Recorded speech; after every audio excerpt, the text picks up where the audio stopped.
Assalomu alaykum. Azizlar, juda ko'p mana ijtimoiy tarmoqdagi videoroliklarimda ijtimoiy soha, boshqa bir haligi odamlarga yordam berish, ko'mak berishlarni ham ko'rsatdimda, endi mana shu televideniya orqali bir namoyish etilgan ko'rsatuvdan bir ta'sirlandim.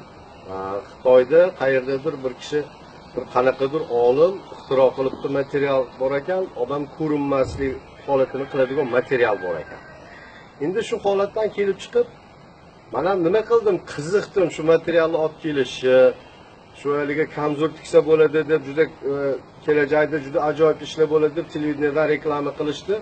Men ham endi shu materialni yaqinda mana tanishimdan olib keltirdim. U materialni mana hozir qo'limda turibdi, siz ham ko'rmayapsiz buni. Sababi men o'zim ham kelganda ko'rmadim. Oddiy qutini ichi bo'shga o'xshaydi, lekin ko'tarib ko'rsam og'ir. Keyin olsam ichida shu material turibdi.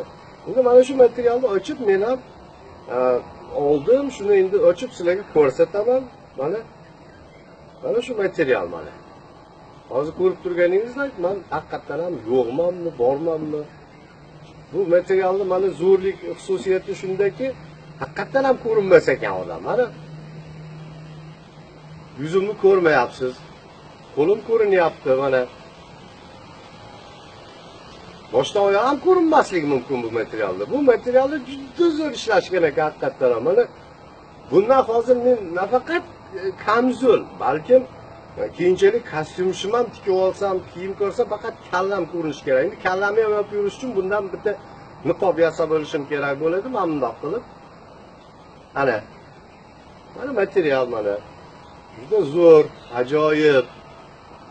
Mana televideniyalarimiz bizniki ham, mana o'zbeklarimizda ham shunaqa material ixtiro qilsa bo'lar ekan yoki shunaqa reklama qilsa bo'lar ekan degan anaqa kelsin. Mana material. Mana shu materialni mana ko'rib turibsizlar, ushlab turibman qo'limda mana.